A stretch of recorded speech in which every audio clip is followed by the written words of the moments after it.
20 people. And I know like 4 of them as my mates, and I was like, they're not going to pay any money. So I told them that.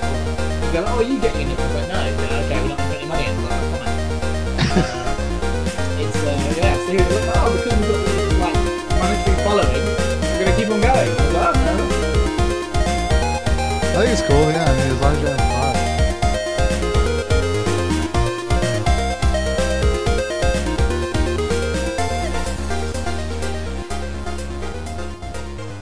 That's what that music makes me feel like I want to do.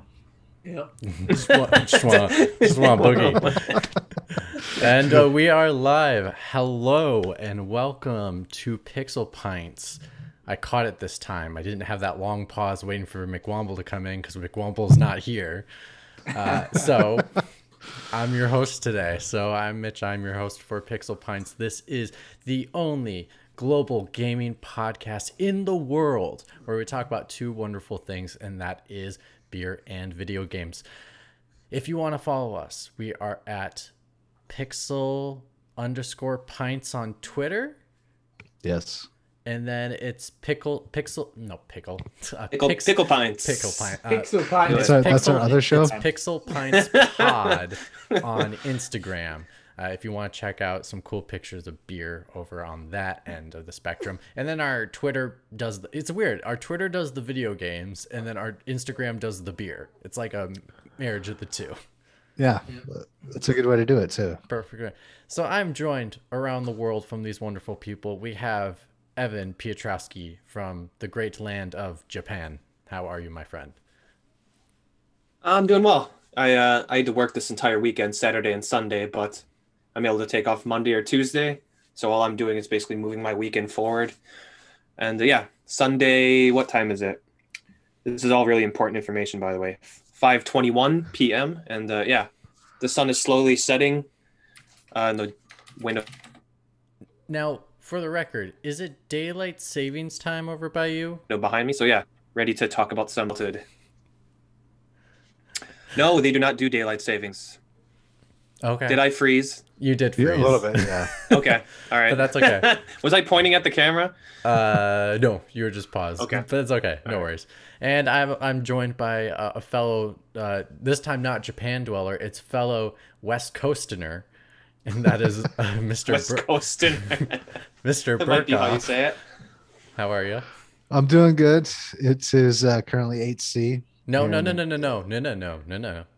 He's not here. We speak Fahrenheit. No, we don't. We You want speak me to do- centigrade. You want me to do the Fahrenheit? Because I have to. You can do the convert it. Fahrenheit as well. You know what? I have an idea. If it's half and half today, so we should do both. It's If okay. there's 3 people from the if there's a majority, From then the you centigrade. only say the majority. But we're Yeah, half and I half like that. centigrade versus Fahrenheit. So let's hear both. We got 8 degrees centigrade. You said. Yeah, which is 46 degrees Fahrenheit. Okay.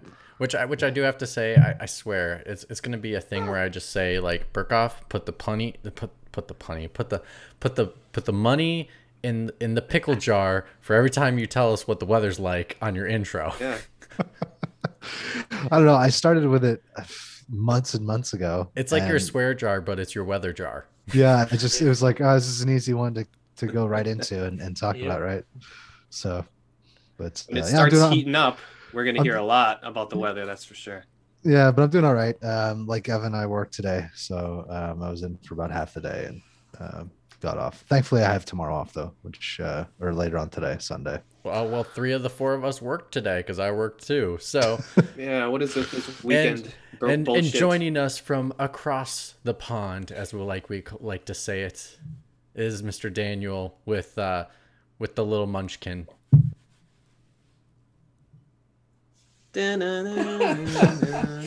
Sorry, I should have played the Circle of Life. Yeah, hell Right. up.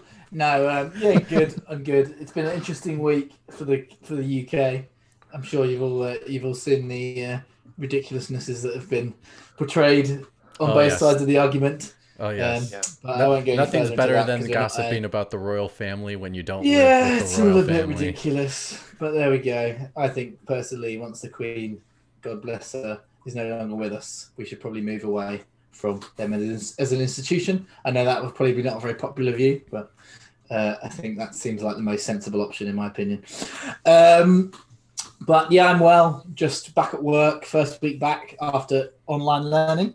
It was interesting to be back in a classroom again. So that was quite cool. But yeah, apart from that, I haven't had any chance to play any video games in the last week. But hopefully, we'll get into some Bethesda games now they're on Game Pass. That's exciting. And yeah, that's about it really. I hope everyone else is well. For sure. All right, so that leads us, gentlemen, to beers.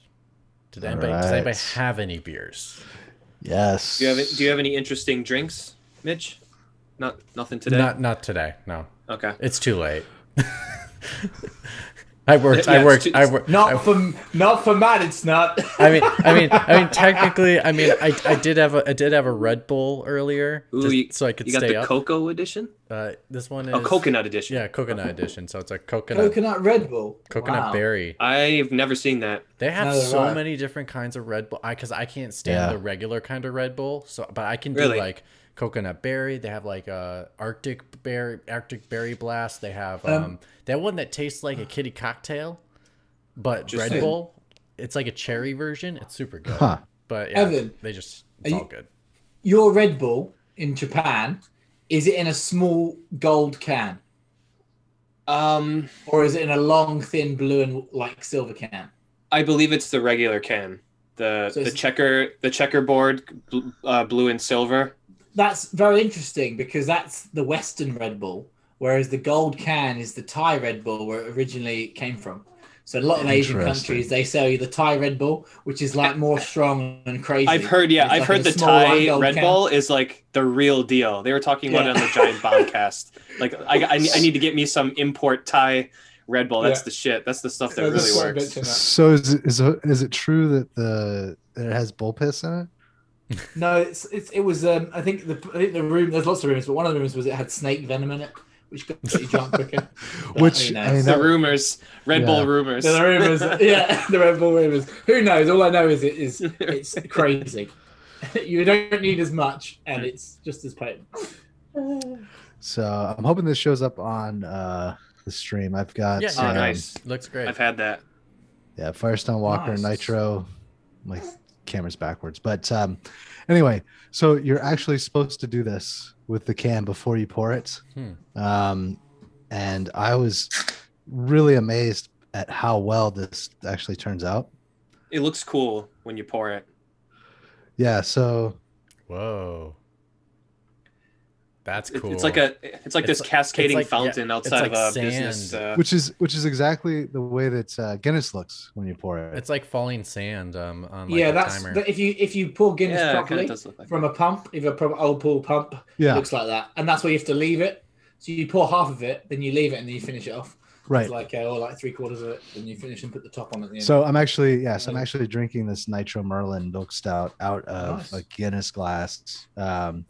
I had this the other night, and I am super impressed. I never thought that an American beer would ever come close to regular draft Guinness, but this is pretty damn close. So that's what I'm drinking tonight. Awesome. Better watch out. That statement alone is sacrilege to some. Those are fighting saying words, it's even close, right? I've actually had that beer. It was one of the import beers I've been able to get here. And yeah, I really, really enjoyed that beer. It's a really nice. What is that? Birkoff juice? It is Birkoff juice. It's a milk stout. Yeah, it would milk stout. I'm not if you ever watch the Guinness review. I'm not a fan as well. not the whatever we drink. I don't mind like draft Guinness at like rugby. I can drink a few of those, but about 2 or 3, and then I need to move on.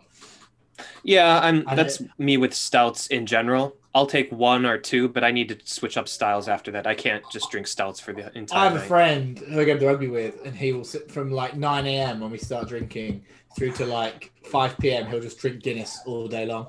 I'm like, you're a machine. Yeah, you are a machine if you can do that.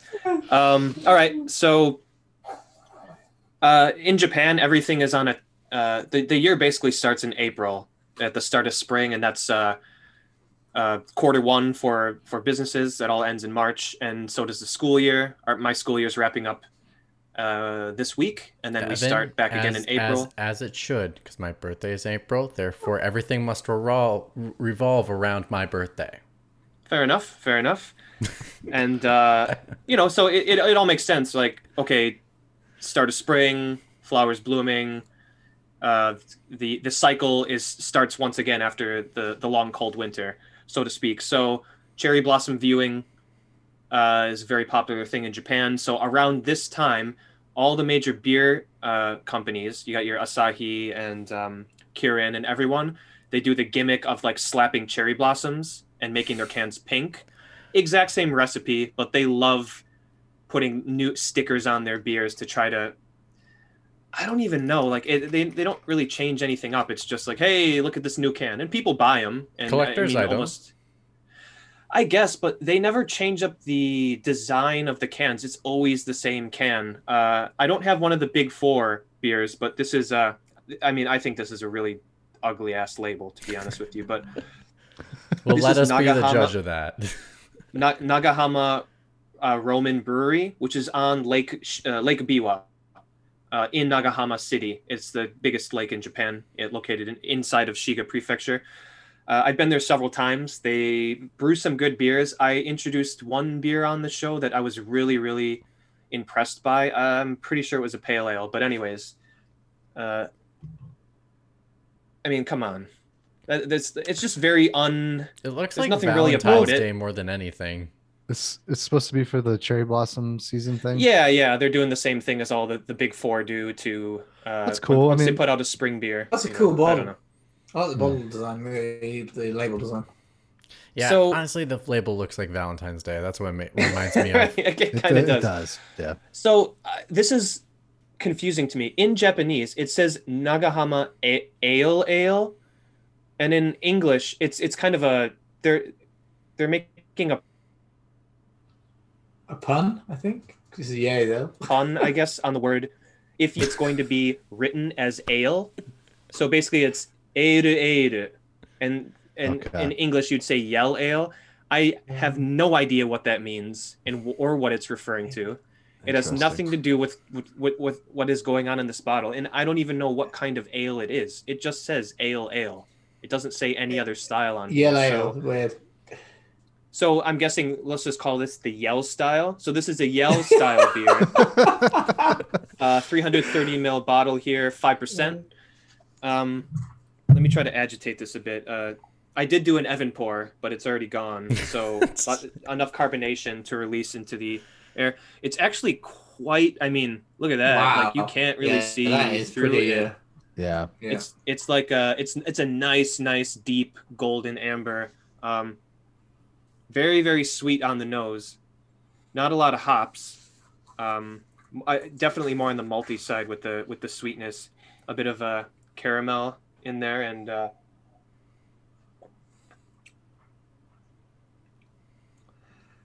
it's got a little bitterness to it.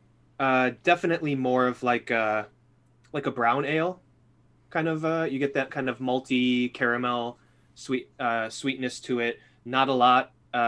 Builds on your tongue on the back end. You don't get that crisp bite from some other ales, especially in IPA. But this is okay. It's flavorful though. That's the good thing. It doesn't give you that kind of watery aftertaste as something like a Newcastle does. Sorry to anyone who likes Newcastle, but I'm not that much of a fan of it. But no, this is good. But speaking I never really understood why Newcastle brown ale made it all over the world. I think it's a travesty. It's an easy drinking beer, so I think that's probably why. Yeah, you're probably right. Yeah. So very, very quickly, it's funny. Mick Womble mentioned that I used to bring all these like gimmicky like Chuhai drinks onto the show. Oh yeah. He mentioned the last episode. I found this in the store and I had to try it. I haven't even tried it yet. It's a vinegar sour. Whoa. Jesus. Ooh. You're gonna ruin your beer, dude. Oh, don't worry. I have the proper pouring glass for something like this. Calamansi, which I have no idea what that is. It must be a citrus fruit. But it's produced with 100% fermented vinegar. Oh, God. Alcohol 4%. Sounds awesome. 7% So you're juice. basically drinking a carboxylic acid. That's basically all. Yeah, drink some carboxylic acid there. Some gone off wine. Dan, you would be surprised. I drink the pickle juice from the pickle jar. Speaking of pickle, hey, maybe this is our first episode of Pickle Pints. Oh wow! So I'm drinking it out of basically what amounts to a pokol. Shot. Yeah, it's a shot glass because I'm only going to pour a little bit. Oh shit! I don't think I'm going to like this. It looks like me going to the bathroom after a night out, but it's much more carbonated than that. It looks like piss. Yeah. Wow. Wow, that is vinegar. It's funny. I would drink this in the morning after a night out. It definitely wake me up. Might as well crack an egg in here while I'm at it, too. I thought that alcohol turned into vinegar if it goes too long.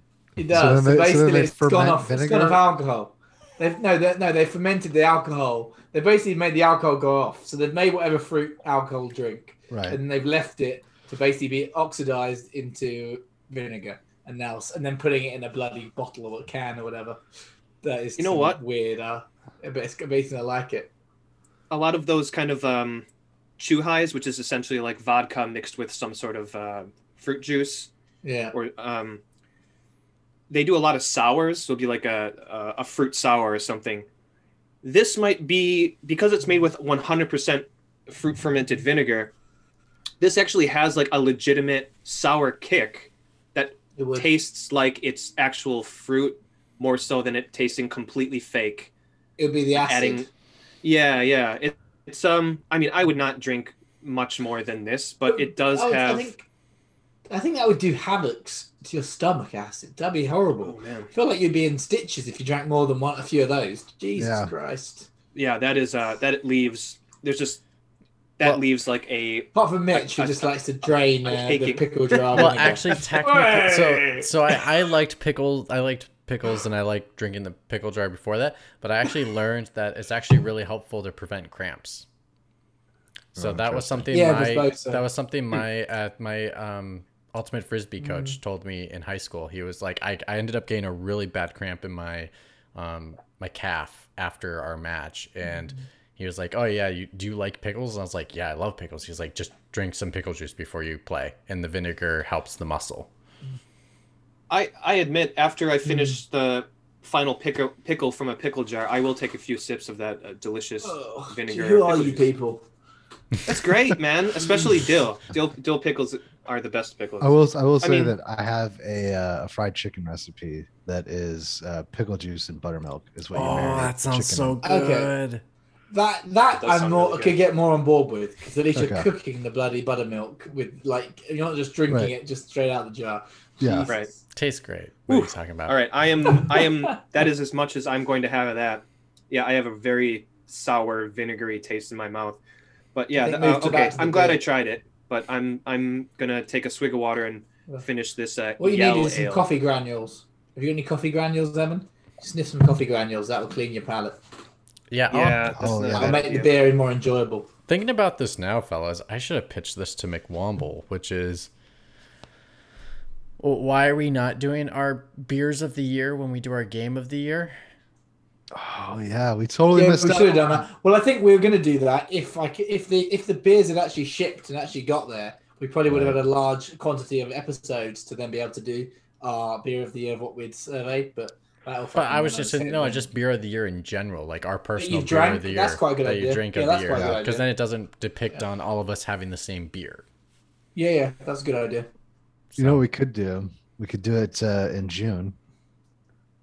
So June is beers and December is games. No, you want to do them both on the same game, same show. Drinking your beer of the year, talking about the game of the year.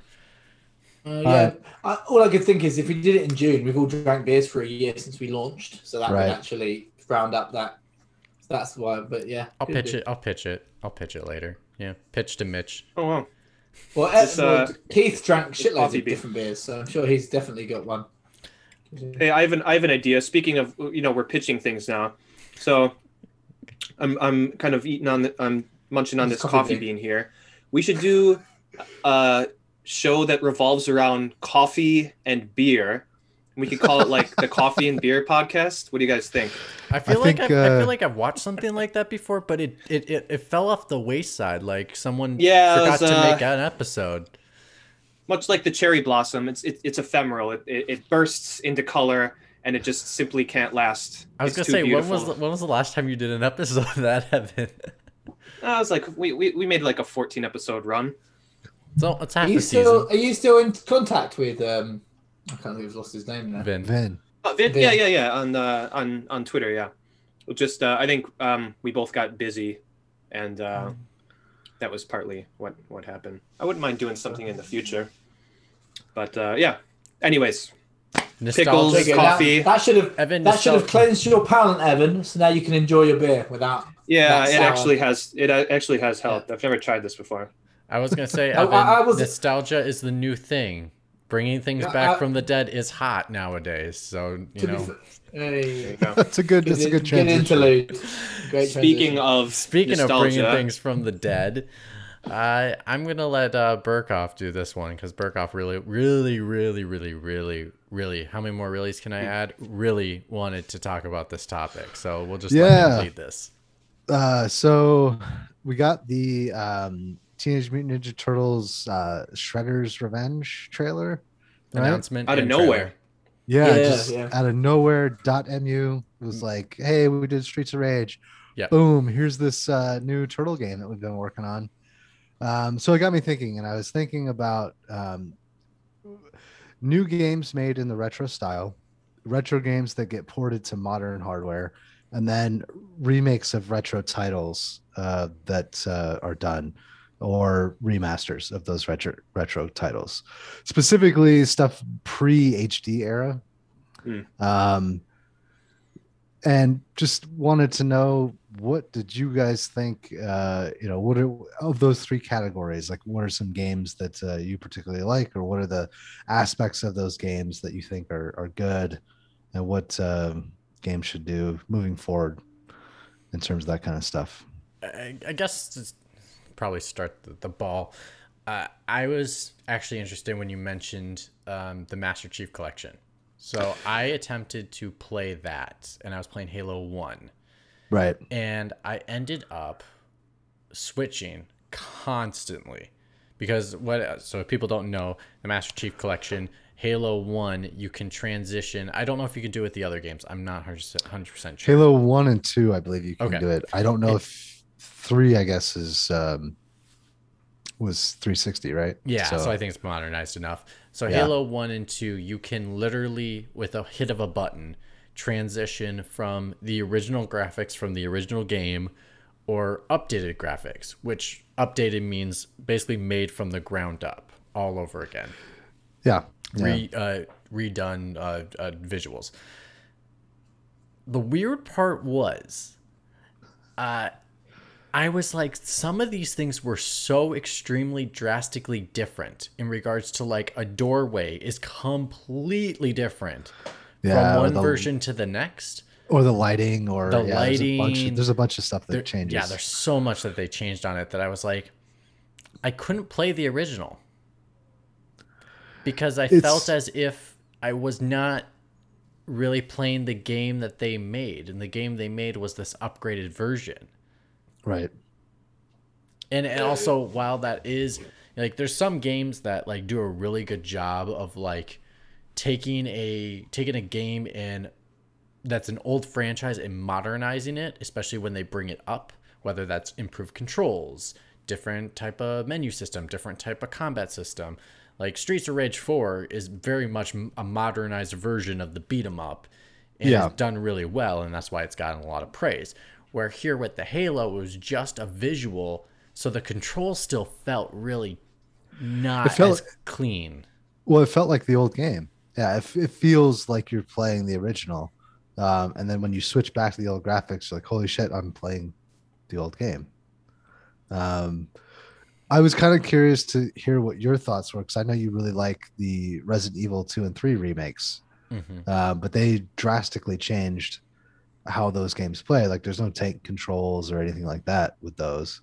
Those are essentially new games. Evan, I know you've played through all the Spyro reignited games, right? Or two Yeah, of them yeah. at least. Well, I'm on 3 right now. So that's another example of basically kind of what the Master Chief Collection did with Halo 1 and 2, except with the Spyro games. The Crash Insane Trilogy, same thing. Like those games are, for all intents and purposes, exactly the same, just with upgraded visuals. Um, and then I wrote down a bunch of other games too, like Octopath Traveler, Bravely Default, Stardew Valley. All these games are games that are made today with that same retro style. Like Stardew Valley is one of those games that if they had had the cartridge capacity back in the day, I feel like Harvest Moon would have been Stardew Valley. You know what I mean? For me, when I played Stardew Valley, it reminded me of like original Harvest Moon, not like with 3D or whatever. The first ever like original like 2D Harvest Moon. Yeah, obviously it was a smaller map and stuff because you're at the cartridge capacity, but that's what it was. It was, and that's why like I played it, and I'm not a big fan of the new ones, but like I like the old 2D style. Blah, blah, blah. It was good. Yeah, I had found memories of the N64 version. Oh yeah, but I guess just to, because you threw out a bunch of things and you really didn't centralize run with it. And so it made it difficult. But to answer your question specifically towards me when you were talking about the remakes for Resident Evil, I'm fine with that, and actually I really prefer that. So like the Master Chief Collection is not my preferred personal like way to update a game. If you're gonna update a game, update the game. Like remake it from scratch, remake the controls. You can still honor a game and do it very well. What I think is in regards to, I know I love Resident Evil. It's like one of my favorite franchises, but I think Resident Evil 2 is one of the best remakes is because they do so many things so well. But one of the biggest things for me is that they take inspiration from simple things like a room. And what they'll do is like you'll remember a certain flooring or a certain tapestry in a certain room, but they're not going to recreate that whole room the same way it was before, but you recognize the tapestry instantly if you played it before. Yeah, that's the focal point of that specific room. If that's in there, then you can change everything else. People will recognize that. Exactly. That is a great way to do the remake. Absolutely. I think they mastered that in so many ways. I think they updated the controls. The one thing that I think they did masterfully well is they made me fear the zombie again, which is like I never imagined you can make me fear a zombie again as much as you could fear any other enemy, because just in the way it was so unpredictable when it jumped at you.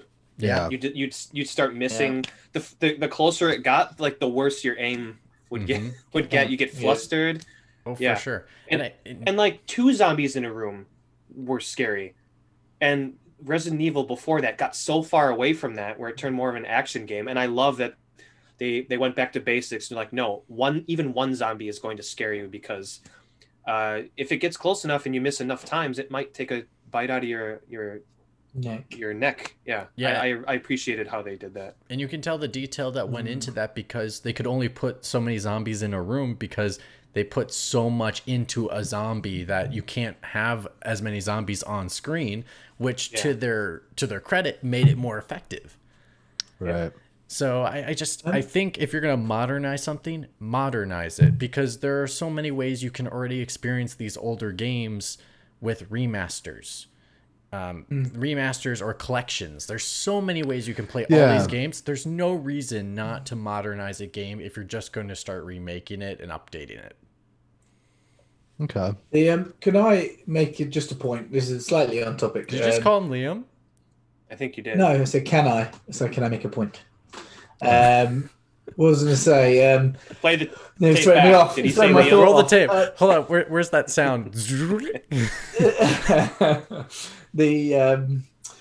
you think the Nintendo fanboy has destroyed the idea of Nintendo ever making a robust remake for certain games because they can just repurpose the old game and people will still buy it?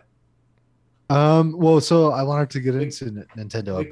Because I was so disappointed. I didn't buy it in the end, but I was so, from listening to other people, the Mario 64, I was very disappointed by what they did with that. It is the bare minimum of what they could have done. It's a terrible collection.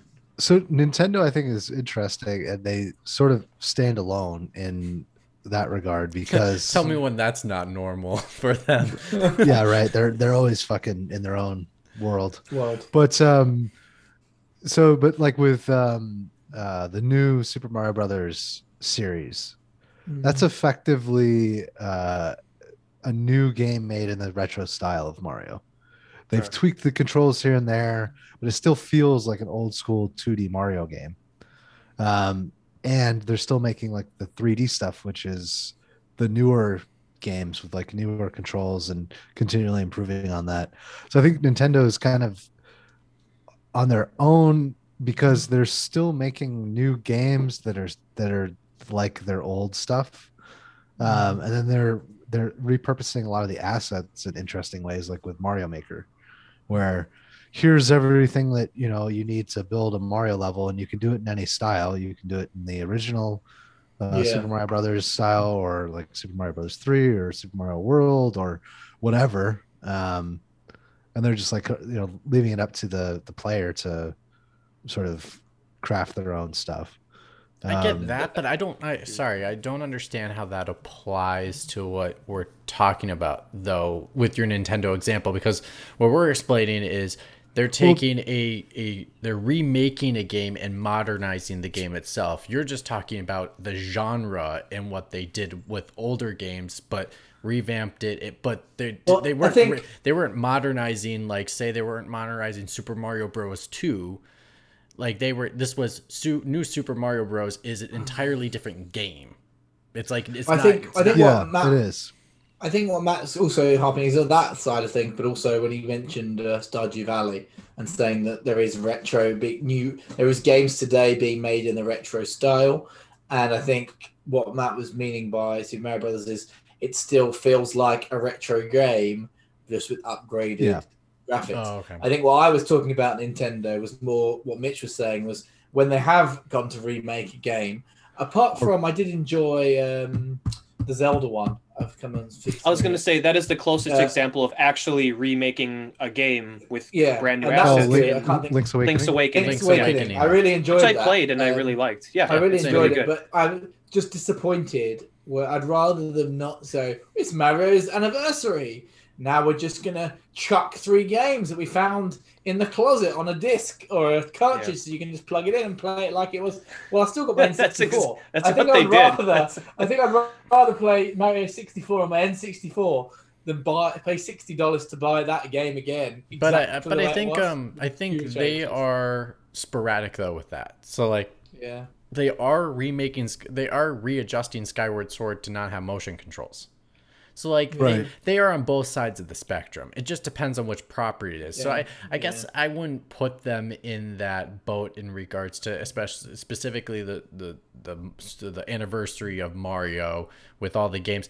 Those were ports. They're not meant to be remade. They're not being remade in any capacity. No, they're basically ports with a little bit of brush up on the edges of those pixels and anti-aliasing. Which is for the standard of a port.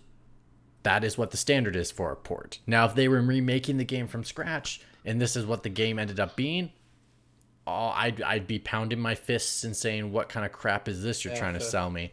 But at the moment, with the standard what it is, it's a port, and everyone knew it was a port when it came out. Yeah. So, are there games that you guys like that are ports, retro ports to newer hardware? And is there stuff that's come out that you're happy is on modern hardware?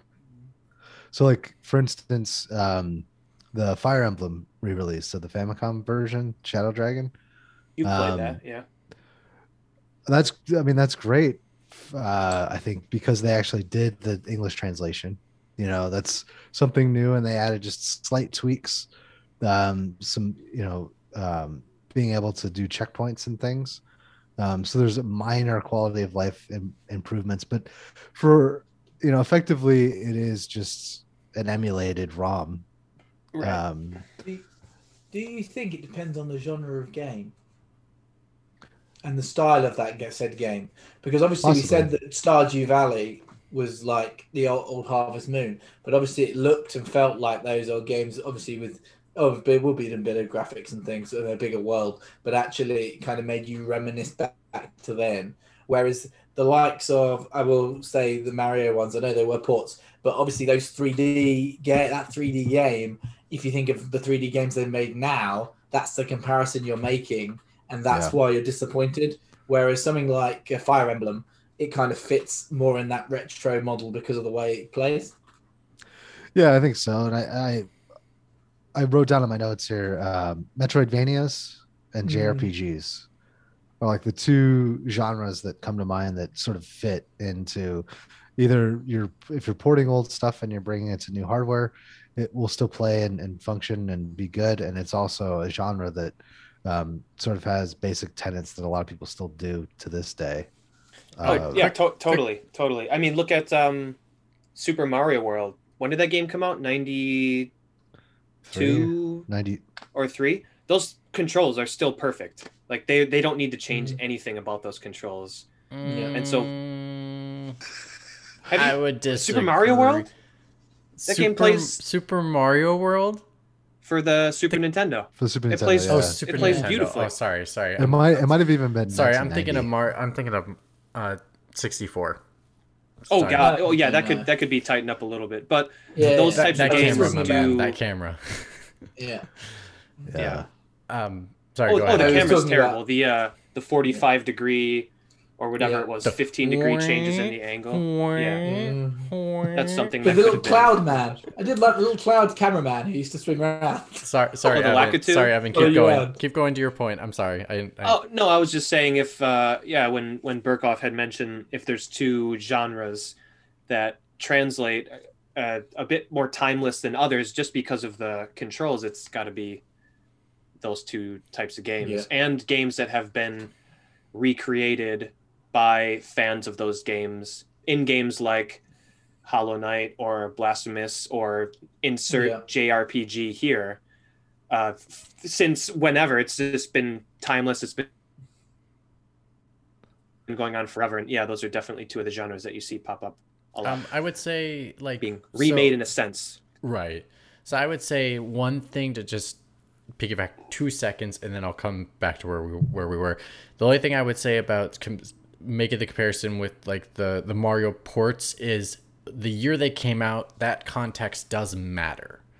So like you can't hold it to the same account as a game that was from 10 years from now, because there's not the same technology, there's not the same the way games are being made in regards to like the standards in which people play games is different. So you just that's the one thing that I think people need to understand. The context of the year that the game came out does matter. So you can't just automatically compare that and just go like, oh, that's So, Ocarina of Time could never be on anyone's list of best games ever if it was held to the standards of today. Correct. It's just not going. It'd be impossible. That game does not play that well anymore. So piggy forward to where we are. Burkhoff. One thing I will say. So RPGs, yes, I absolutely agree. One of my favorite things that a port has done of an RPG, and specifically this one, is Final Fantasy VIII. Okay. If I remember right, 8 is the one with the Catman. Catman. Guy with the tail.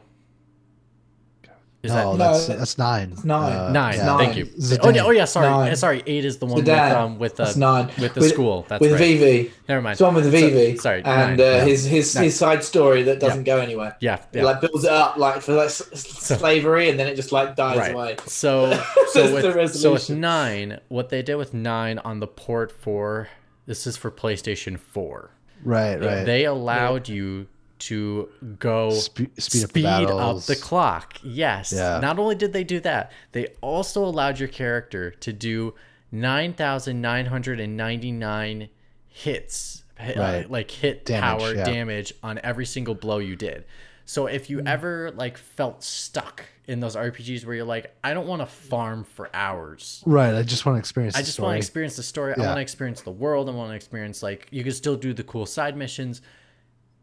I appreciate that so much for it, because I think it obviously took what it was, knew what it was, what was the thing that was going to hold this game back, and said, let's make it a little easier on the people. Yeah, well, even 12 is like that. 12 you can speed up too, and I 7 as well. Yeah, 7. Auto limit breaks. Yep. Times 3, speed up 3 times. And to be honest, I faster. think it still would be just as effective even if they didn't give you the additional power. And obviously you get to select when you want to use it or not. But the fact that you could just do speed up time is well enough helpful for you as the player, for especially experiencing older games. Right. Yeah. I know none of us are really big. Like that. I know none of us are really big fighting game fans. But have any of you noticed like the transition from, we had like 2D fighters to, there was a heavy focus on 3D, being able to have the camera move and the character like 2.5 technically, because it just kind of swerved a little bit. Yeah, because it never moving on like a circular Z-axis. Yeah, because technically it was like 2D, but like the character models were 3D, and then occasionally the camera would swerve if you did something special. So like the only reason I recall that is because I technically never played a classic 2D brawler when I was a kid. My first fighting game was Tekken. I want to say Tekken 2, 3? Tekken 3. It was on a jam pack, so I just put it on the jam pack and just crack their arms off. But yeah, that was. But now it's port. Yeah, but now today all of the popular fighting games are effectively the same as they were when they were sprites. Yep. They're just back, 2D, even though the characters are fully rendered in 3D, and like the special moves, will jump into that 3D space. The actual fighting that happens is still on that 2D plane in the original style. Well, I think how if it's not broke, don't fix it. Right. Yeah. Go ahead, Evan. Sorry. Well, there was a lot of experimentation, especially when 3D games came to be, where all of a sudden, like, okay, what does a platformer look like in a 3D world? And Super Mario 64 absolutely nailed that. Action adventure game, you got Zelda. So when we went from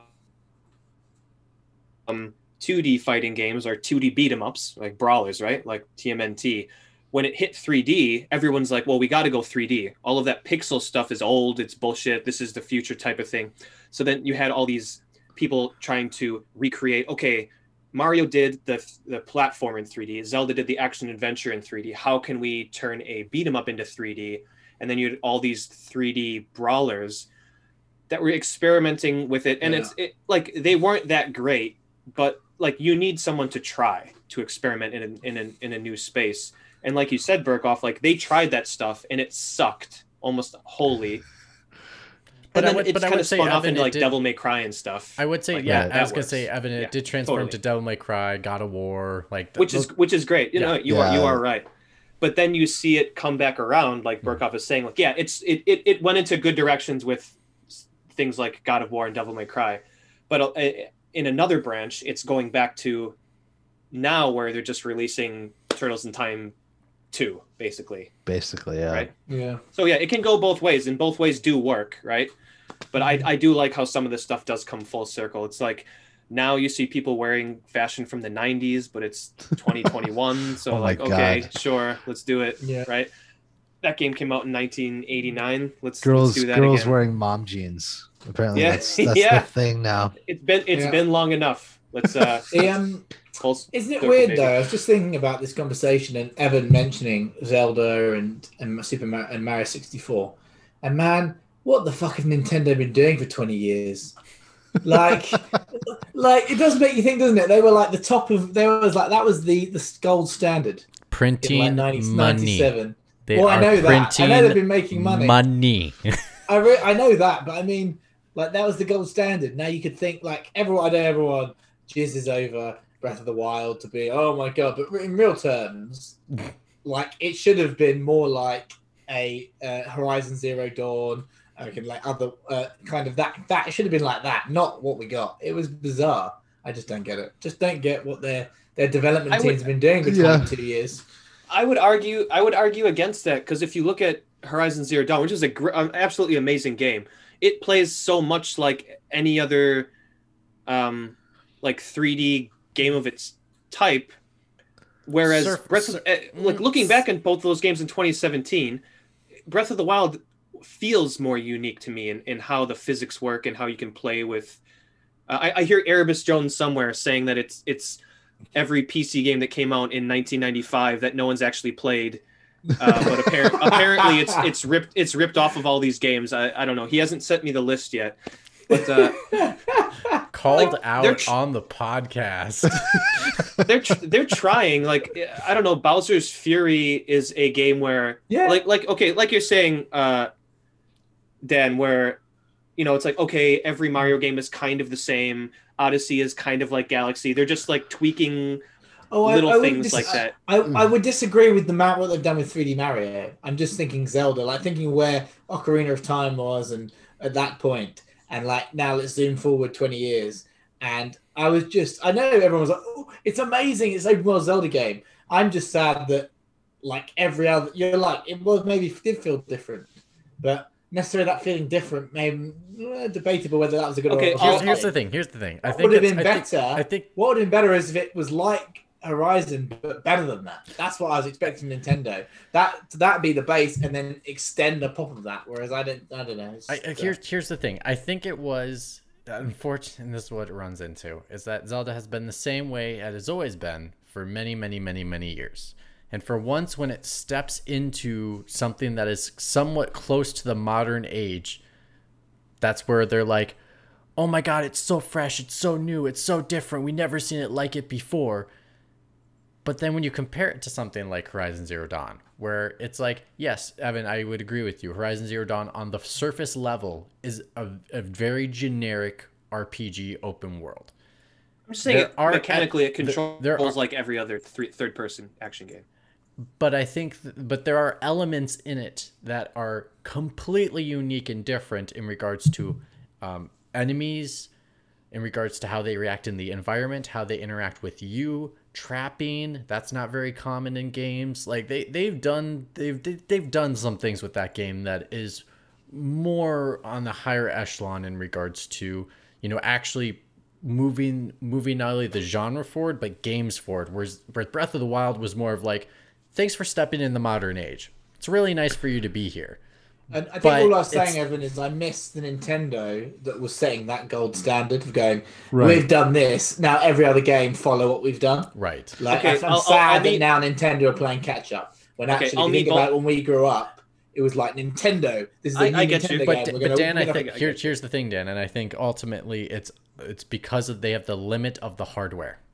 They have been behind on power on their hardware for decades. That definitely hurt Breath of the Wild in several ways. Yeah, it hurts Breath of the Wild. They can only do so much. There's a reason why that entire game is almost a barren wasteland. They can't load anything in there. Like, it's just, it's not possible. So until Nintendo gets themselves hardware-wise to the current age, I do not think, Dan, unfortunately, they can ever meet that standard because they don't have the technology to do so.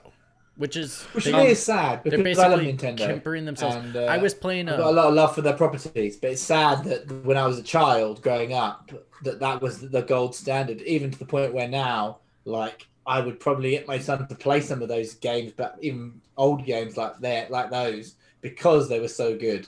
I get what you're saying. They seem to have fallen off that. I guess my final quick point. You're right, Mitch. It's because of the hardware. Yeah, go ahead, Mitch. You're right, Mitch. It's because of the hardware, Mitch.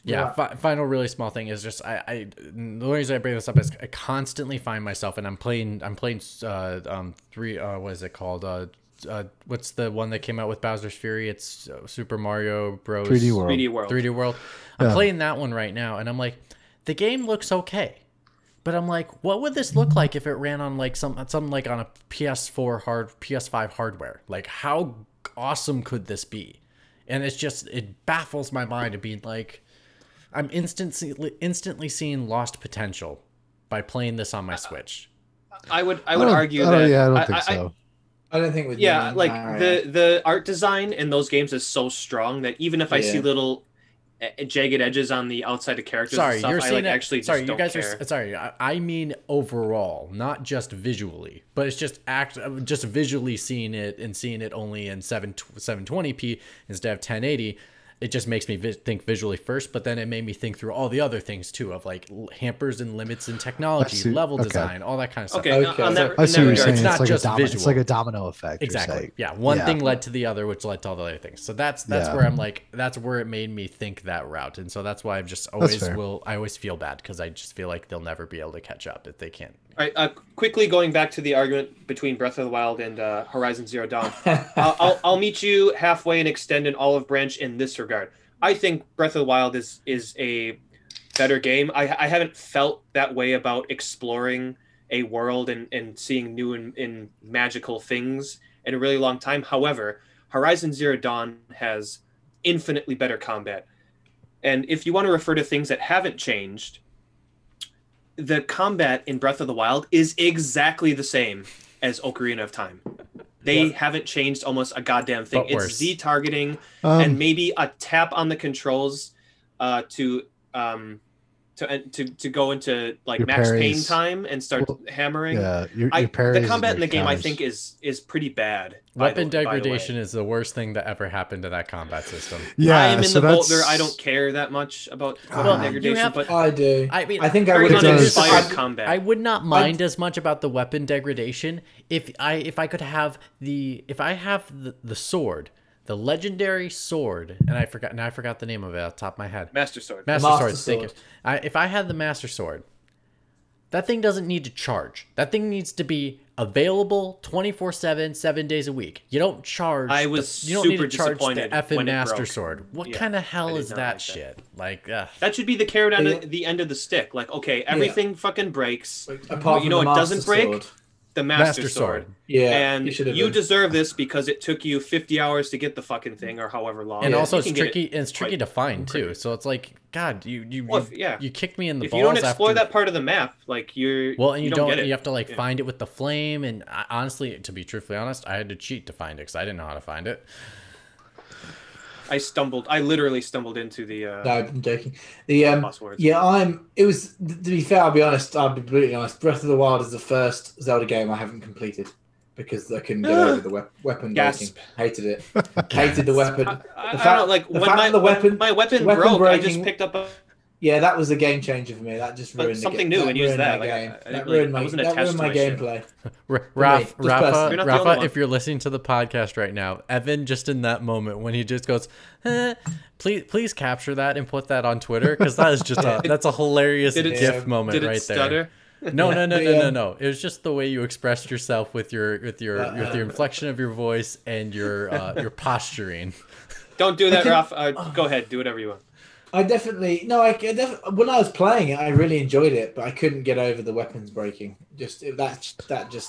One weapon break too many times, and at which point I was like, no, thank you. Which is why you end up avoiding combat. And you know what? The combat is not that great, so it doesn't really matter. Yeah. I think the combat's good. That they have to, but the fact that it's in the game and it has to be good. I don't like Link's baby ass jumps to the side. He like barely jumps. He's like, it's like, come on, man. You like jump off a mountain and like fly down magically. And you can't like Evan, he woke up from a nap. He's still tired. He woke up from that really long nap. Well, he needs to do a little more P90X legs and back, because that upper thigh is that's some weak shit. He's got some baby ass jumps. I think we've kind of moved away from what we're talking about. It was still interesting. We got into Horizon versus Breath of the Wild debate. They got released in the same week, and they've been compared ever since. Well, Evan, it's full circle because we talked about it on Podcast Reload together. So it only. Yes, we did. Now there's someone. Evan, your missus wants something. Your missus is like. How dare you? to bring it full circle, back to the conversation. So what's interesting is the parts that Zelda tried to bring into the modern age are a lot of the things that we don't particularly care for, right? Or anymore care for. Yeah, so like it borrows heavily from Far Cry with instead of towers, you're unlocking shrines, and you're completing those. And instead of sticking with one weapon through the entire game, or like a few different you weapons. collect weapons along the way, and it changes the gameplay. Yeah. So like the decisions that they made to try and modernize the formula a little bit, instead of keeping it that classic retro Zelda formula, I guess does kind of work, but in other ways doesn't. So because like the whole point of Zelda, like obviously originally, was that as you went through, you acquired weapons, and then you could change the way you played. And the same way let's go modernly, like God of War. The recent God of War, I was like, oh my god, I've now got my blades back. This is awesome.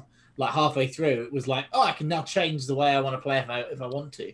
right. And I feel like with the weapon degradation, it kind of ruined that kind of, for me, that experience of my previous Zelda experience was like, oh, what weapon am I going to get now? Oh, I've used it 3 times. It's either broken or worn out. Oh, like that was I like that kind of, oh, what's going to happen? What am I getting now to like solve this new puzzle or whatever? And that's what I liked and also the fact that there wasn't an epic dungeon. I think those things really got to me, and that's why I kind of fell off it. That was just my personal opinion. I know it was awesome that it was an open world, but I think I'd played loads of open worlds, so like that, in my opinion, were better than that open world. So I think that, and then the things I loved about Zelda were missing. That's how I felt anyway. But I haven't finished it, and I might have. Maybe I've not given enough time. But there we go. Evan, you're just a GIF machine today. Like your facial expressions. Sorry, Evan. I'm not criticizing anyone who likes the game. As soon as he said something he didn't like, all of a sudden Evan went. Well, that's the thing. Like, it's like, I love the game, and I don't care. If anyone trashes it, I would never want someone to feel bad. Like, oh, I'm being mean to you because I don't like the game. It's like, no, well, I like the game and you fucking hate it. Who cares? Like, difference of opinion. Right? What I would say, Evan, is I'm wrong, but that's okay. I am going to play the second one because I'm hoping they're going to change that. They're going to. Some of these things will be fixed. Weapon degradation. There'll be more dungeon. There'll be more like dungeons again, and I'll fall back in love with the franchise I love for so long. If the game ever comes out. Yeah. All right, so to push the conversation along a little bit, of the Zelda games that have sort of been forgotten, Oracle of Ages and Oracle of Seasons. Oh, yeah. I've started playing those again recently. They're good. Are there any retro games that you guys can think of that you would like to see brought into the modern era, either ported directly with some minor quality of life changes or stuff that could deserve a full overhaul with brand new graphics and controls and everything? The original Rome Total War. Okay. What is I spent like 5 months of my life playing that game, and I'd love to play. I'd love to play like just the original. Like, I know they've updated it and made it better, but I'd like to play that. But like, which run smoothly. Like, bring like maybe the modern like graphic or like battles back in, but just the classic game. But just with those updates, those graphical updates, the loading updates, those kind of things. Dan, is that more of a nostalgic choice, or is there something about the new games that they've iterated on that you don't like the direction they've gone and you wish they went back? They've just become a bit overly complicated and clunky. And okay, I realize that's why they've done it, like because they want you to be able to explore the map but I just like the big overview, and that's why I think I've now radiated towards the Crusader Kings model, because that kind of reminded me of the classic Total War games. But I think I still prefer the original Rome Total War to even the Crusader King game now. But I would just like to go see that brought forward in like its old glory, but just modernized to a point where it runs better, it's smoother, it looks nicer when you go into the battles, those kind of things. Okay. Some of those battles were hilarious. You'd like attack, and I think even now sometimes the same issues. They probably haven't ever really fixed the engine, and they like run around like headless chickens, and you're like, what are they doing? So that might just be an issue I have with the studio themselves. But yeah, no, that's what I was just sort of chuck that out there because probably no one would say that. All right. Evan or Mitch? Mitch, do you want to go first? If you don't have anything, I'll do mine. You can do yours. I'm still debating on mine. Okay. Before we get into this, I have to talk about one thing about that TMNT Shredder's Revenge trailer that no one's really discussed. Is that opening song fucking sucks, by the way. I fucking hate it. Okay, you know I know it's the Faith No More guy. It's Mike Patton. So I know. I give it a pass. He automatically gets a pass from me. Okay, you know why I hate? You know why I don't like it? All right, go ahead. I was gonna say all right. So when I went and saw Tool for the very first time, he performed with the Melvins, and they did a bunch of Phantom stuff, which is like super in the weeds. For anybody listening to this that knows about that, like, yeah. So I was a little disappointed with the intro music. I was like, that doesn't sound quite right. That doesn't sound like I remember. And then I looked it up and I was like, holy shit, it's Mike Patton. All right, I'm down. Whatever his musical choices are, I'm okay with. Okay, I'll meet again. I'm a very reasonable man. I'll meet you halfway. I do like. I don't care that they have to copy it like beat for beat. I do like that they went halftime with part of the song, because you know how like Rise Against does this a lot, where it's like and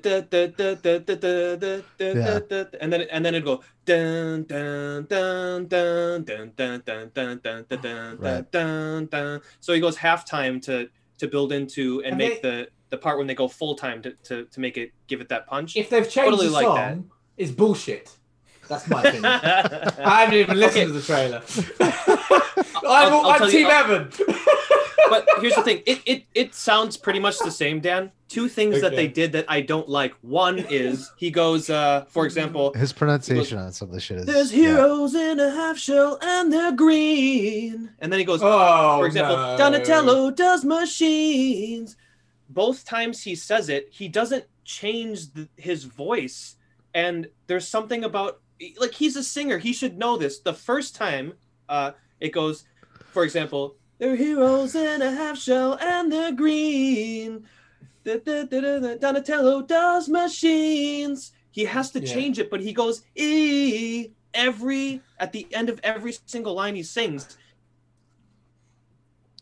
And he doesn't change it up to the and that fucking bothers me to no end. And the other thing, he goes, Raphael is cool but rude. Michelangelo is a party dude. Is there something missing from here? There is. Raphael is cool but rude. Give me a break. Michelangelo is a party dude. Party. They cut the line. Like, what the fuck, man? Don't change that. Yeah, exactly. Because nerds are going to notice these things. Yeah. It's not that big of a deal. But whatever. Like, it's okay. Evan, do you now want to talk about your retro game you want to bring back? Yes, I'm so sorry. Okay, so because this is a beat 'em up game, the Shredder's Revenge, I was thinking about along the lines of beat 'em ups that I would like to see either remade or reintroduced into the world, and my pick is the Namco developed and published game Splatterhouse. Is anyone familiar? Oh, yeah. I think remember. Originally an arcade game, I first played it on the TurboGrafx 16. Right. There's a Genesis version too. There's version. So later the Genesis, there's a Splatterhouse 2 and 3 on the Genesis. I remember playing 3, and I actually didn't really like it that much. But this is total like my nostalgia overwhelming my logical brain wanting this game. And so I started looking up stuff on Splatterhouse on Wikipedia, and pardon me for this, but this plot synopsis deserves a full read through. It's not that long, but to give you guys a feel of like, okay, what is this game about? It's essentially a beat 'em up, side scrolling, left to right, and you're punching shit. And then there's a boss at the end of the stage, move on. So this is fucking great, by the way. Okay, here we go. Plot of Splatterhouse. 2 students at the local university, Rick Taylor and Jennifer Willis, take refuge from a storm in West Mansion, a local landmark known as Splatterhouse, for the rumors of hideous experiments purportedly conducted there by Dr. West, a renowned and missing parapsychologist. As they enter the mansion and the door shuts behind them, Jennifer screams. That's the intro. This is where the actual game starts. Rick awakens in a dungeon under the mansion, having been resurrected thanks to the influence of the Terror Mask, a Mayan sacrificial artifact from West's house, which is capable of sentient thought. This is already great. And by the way, the mask in the arcade game is a white hockey mask. Right. And he's wearing these tattered blue robes. He looks exactly like Jason Voorhees. Yeah. I mean, they did that on purpose. So he's wearing the Terror Mask, right? The mask attaches itself to Rick, fusing with his body and transforming him into a monster with superhuman strength. You just punch the shit out of everything and it explodes. It's great. With the mask's encouragement, Rick, I love that. With the mask's encouragement, Rick goes on a rampage through the dungeon and the mansion grounds, killing hordes of monsters. Inside the mansion, Rick finds Jennifer, his girlfriend, prone on a couch and surrounded by a throng of creatures that retreat upon his arrival. This is like 8 stages into the game. After their departure, Jennifer transforms into a slightly taller fanged monster that attempts to kill Rick while begging for help. It's actually quite sad. Rick is forced to kill Jennifer, who transforms back to normal and thanks him before she dies. Infuriated, Rick tracks the remaining monsters to a giant bloody hole in the mansion's floor. Upon entering it, Rick discovers that the mansion itself is alive. He follows a bloody hallway to the house's womb, which produces fetus-like monsters that attack him. Rick destroys the womb, which causes the house to burst into flames and die. Escaping the burning mansion, Rick comes across a grave marker. The Terror Mask releases energy into the grave, reviving a giant monster named Hell Chaos that claws its way up from the earth, this is the final boss, and attempts to kill Rick. Rick destroys the creature, which unleashes a tormented ghost that dissipates into a series of bright lights. As the lights vanish, the mask shatters, turning Rick back to normal, and he flees the house as it burns to the ground and the credits roll. However, after he leaves and the credits end, the Terror Mask reassembles itself and laughs evilly for several seconds as the words "end" appear at the bottom right corner of the screen. Two questions. Whoa. Spoiler alert. Yeah, I was going to say, for the man that's really sensitive about them damn spoilers, he really laid it on rough. I don't think I would have gotten any of that from playing the game. Like reading through it, I would have like, holy shit, this is what I just went through. Are you kidding me? Terror Mask, Hell Chaos? It's got all the names. 2 things. How has this game not been remade? And 2, how is this not like a Netflix like horror movie? Yeah. I think it's because they're fetuses. It's so great. Like, I love the idea of this. Yeah, the house is alive. He falls down a hole into its womb and destroys it from the inside out. And the Terror Mask hatches its evil plan to resurrect a demon from a grave, which Jason Voorhees essentially punches his way through. And then, classic 1980s like horror Jason's films. Nightmare, isn't it? So Jason's like been a naughty boy after killing all these people. So now he has to go and like have his punishment. Well, the great thing is it turns Jason Voorhees, who is the antagonist, into the main character of the show. Yeah. Right. Which is interesting in and of itself. Yeah. And one reason that actually, they did remake this game, as we referred to devs moving from 2D to 3D and trying to figure out that space. They made this game in 2010, and it is a fucking terrible game. Look up pictures of it. They basically tried to go Dante's Inferno with it and do like the Christopher Nolan Batman gritty reboot. Now, does a game called Splatterhouse need a gritty reboot? No, but if you look at the colors that are in the 2D version, this game is like gray and red, essentially. And one of the cardinal sins that they made is, one, he looks like John Cena, complete with jorts and a chain wallet. And they made the mask that he wears look evil. The main reason that Jason's mask makes him an interesting character is because it's just a regular hockey mask. And in the third Jason movie, he just takes it off someone. And look at Michael Myers. The Michael Myers mask is just William Shatner mask painted white. And the reason that it's creepy is because it's a basic mask that has in this 2010 remake, anyone can made the mask look evil, and that is just not the point to get across. And he's like too built. Like, Jason is a brick shithouse. He's absolutely huge, but you never see Jason's like massive chest and abs. Like, that's not the point of the character. He has superhuman strength, and in this remake, they gave him like he looks like Goldberg from WWE or WCW where he started out in his heyday. It's like no one wants that. Just make him big and strong, and he doesn't have to have like giant muscles type of thing. But I think what they should do with Splatterhouse is go the TMNT Shredder's Revenge route with it, and make it a 2D side scroller, and take what, I don't know about you guys, but the Shredder's Revenge trailer showed me a lot of how these guys are taking, or these people are taking care about taking like pixel art from back in the day. And, you know, like that started out, devs have learned so much of how to improve pixel art over the years, and it's kind of had a renaissance in all these indie games. They've just learned new tricks about how to make the pixel art look better. They have more memory where they can add more fluid animations, like Blasphemous looks absolutely amazing. And this TMNT Shredder's Revenge, there's some specific things, like each of the 4 turtles have their own specific run animations. There's something about how they shade the outside of the character that make them look rounder and more 3D. And if you go back to Turtles in Time, which looks amazing, some of the character models look a bit flatter.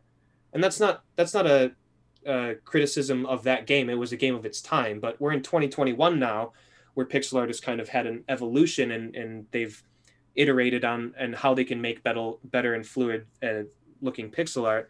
And I think they could do the exact same thing with this type of game, and add in some fatality takedowns like they do in Blasphemous. Like if you like one of the, I think one of the stage bosses of Splatterhouse is a guy with a bag over his head, and he has 2 chainsaws for arms. It's fucking great, by the way. And one cool thing I think you could do is like Blasphemous, if you damage an enemy enough, it's a bit of RNG in there. But you'll stagger them, and the triangle button will appear over their head, or whatever button, whatever system you're playing it on. And if you do that, he'll do a fatality where he usually will like grab the weapon away from the character and like kill them with it, or like pick them up by their head, crush their head, and like punch through their body, throw them on the ground and stomp on them. And I think they could do some really cool pixel art with that, where like halfway through the fight, the triangle button appears over his head if you damage him enough, and then you press it and he like rips off the guy's arm, and like, or cuts off one of the arms with the other arm with the chainsaw, and then the fight continues. And then by the second stagger moment, the arm that he has left, you cut his head off with, and then you rip the chainsaw out of his hand, and then use that in the next level. They could do so much with it because they have more memory to do all these extra animations. And I'd love to see more brawlers. Like we've had Streets of Rage 4. Great detail. Yes. Yeah. We've had Streets of Rage 4. We've had I've been thinking about this a lot in the shower and everything. We've had Streets of Rage 4. We've had Scott Pilgrim back in the day, but we have Shredder's Revenge coming out. I'd like to see more of these beat 'em ups. Like take some new stuff, but keep it simple as well. Like don't overcomplicate it. Don't add RPG elements to it. Don't make the levels overlong. Scott Pilgrim did that a bit. Some of the levels are way too long. I'll tell you what, like Battletoads, the latest Battletoads is fucking phenomenal. Oh, is it? Yeah, my wife and I had a great time playing through that. That's good. That's good to know. So they have learned some things. They're taking that stuff into account. I'd love to see the evolution of the beat 'em up. You know what I'd love to see? Give me Arkham Asylum style beat 'em up. Oh, like counter attacks. So like kind of just like have them just be all badass. Don't worry about button combos. Like it's just all about the dance, the timing of, you know, when do you dodge, and then when do you counter, and then when do you go for the hit. I think they could make an amazing beat 'em up with that type of combat system, the one that flows. With the 3D one, for sure. No, even if it's the Turtles in Time version one, where it's. Oh sure. That would totally work. I think it could totally work. Get the timing down right, for sure. Yeah, that would be great. I'm trying to think. There was, and then you could even combine them and say like 2 turtles like hit a.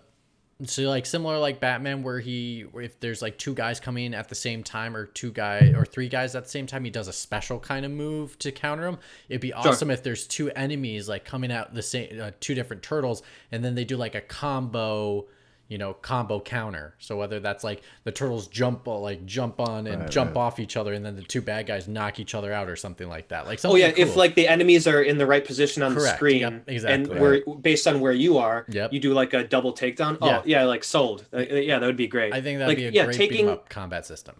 Yeah, going from like whenever that arcade came out in like 1989, I don't remember when Turtle in Time came out, but from there to 2021, we've seen so much video game.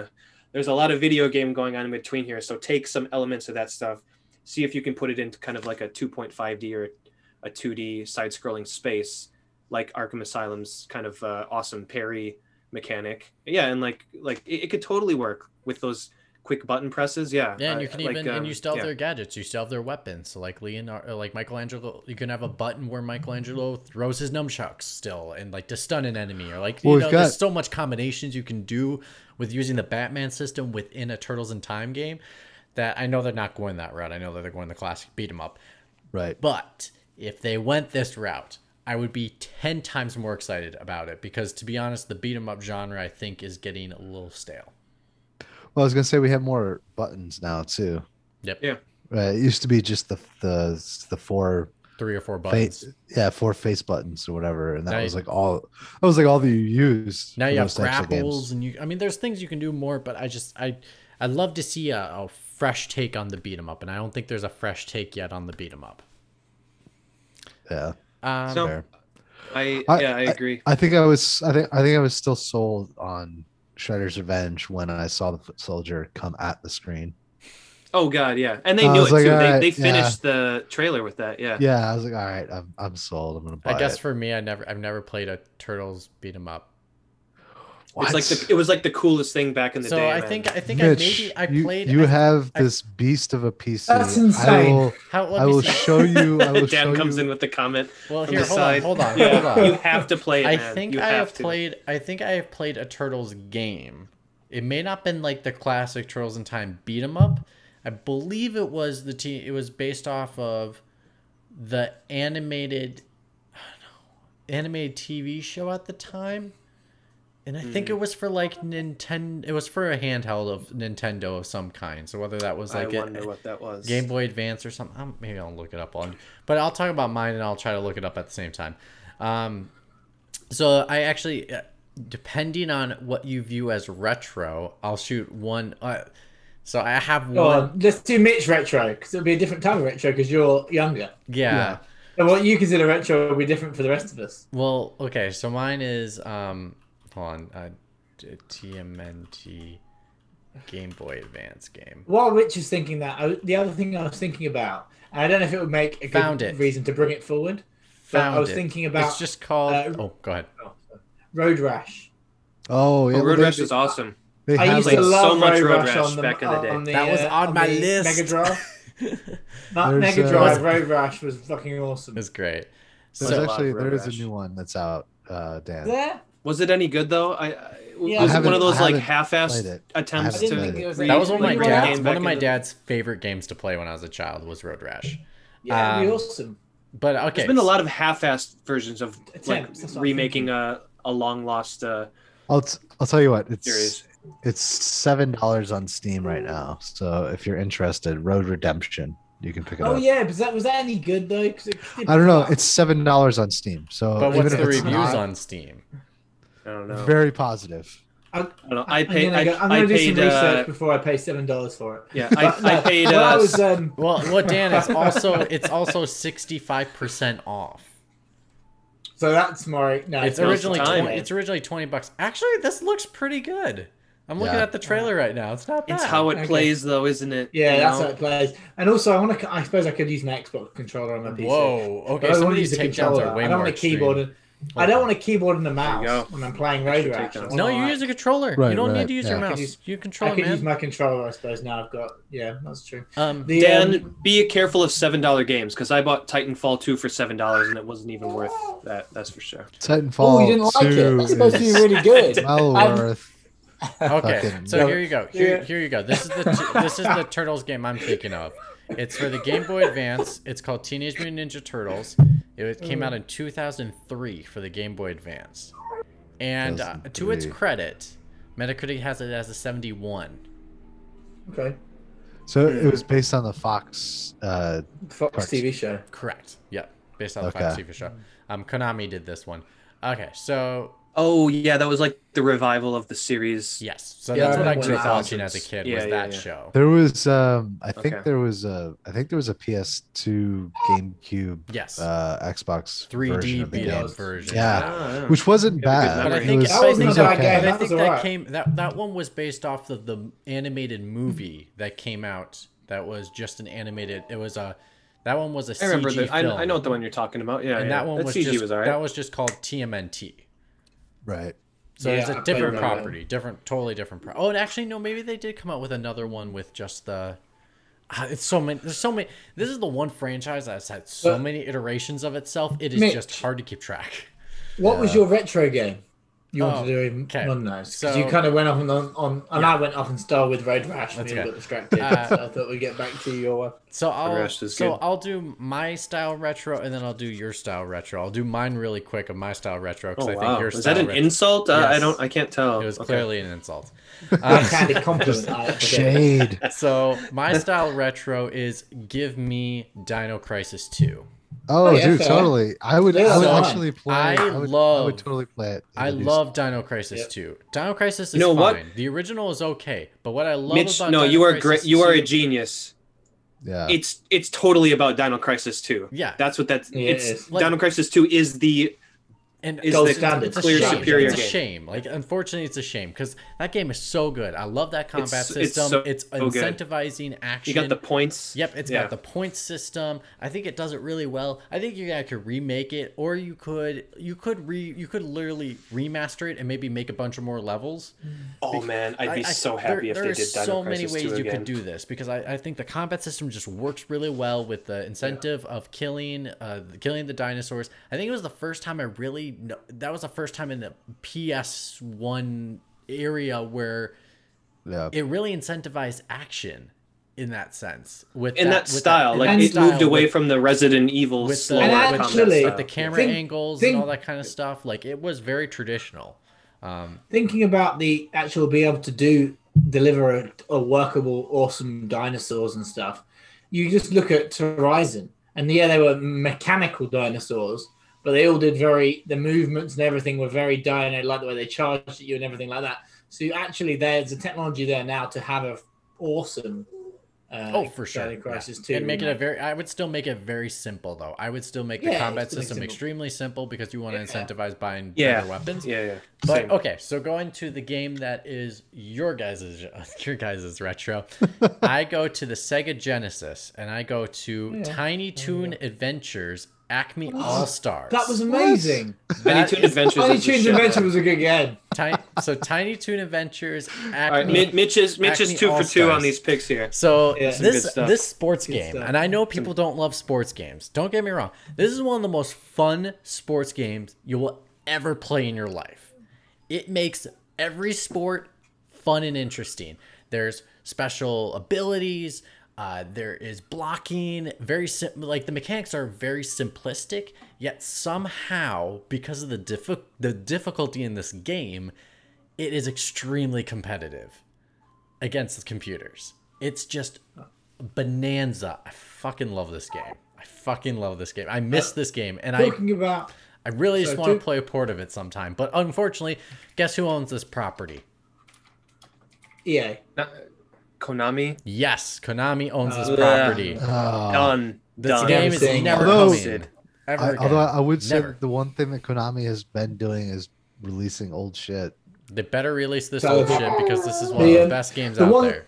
Talking about retro sports games, the Space Jam game. I used to play that. That was on PC. I never even knew there was a Space Jam you were literally you'd have like level missions where you go and do stuff. So you see platforming. And then when you got the gear, you would then go into like NBA style, like 3-on-3 against the Monstars. It was bloody awesome. The Monstars. That's right. That's what their name was. Now that you say that, I want to say that a friend of mine had it. They're the blast from the past. I don't really want to remake. I just thought, as we're mentioning retro, like Looney Tunes style games. Yeah. That just flashed in my brain. with Monstars, and then you could like if you got all of Michael Jackson's attire in the level, you could then use him in the game. But sometimes you'd miss stuff, and then you couldn't use him, and it was cool. Yeah, I vaguely. You'd like go to his home and like dodge the dog while trying to get his shorts and his trainer. You know, like in from the film, it was basically like that. Wait, Michael Jackson. Michael Jordan, sorry, Michael Jordan. Oh, Michael Jordan. I was like, well, yeah, sorry, Michael Jordan. You get to his home and you have to dodge the NyQuil and the Robitussin. Sorry. The Jesus juice. And on that note, I think we're going to end it there. I think that's a great way to end it. So this is Pixel Pints. If you don't know where to find us, you can find us on Twitch on the weekends. We try to we got to figure out a way to let people know when we're going to stream if they want to watch the actual stream. But if not, you can watch the archive on twitch.tv/pixelpints. You can also follow us on Twitter, which is pixel_pints. And you can follow us on Instagram for Pixel Pints Pod. Also, if you want to check out the archive now, there's on Twitch, but it's also on YouTube, which is under Pixel Pints. And on any podcatcher. Yes, yep. And anywhere you listen to your podcasts. So, on behalf of myself, Evan, Burkoff, and Daniel, we are out, gentlemen. Toodaloos. Toodaloos.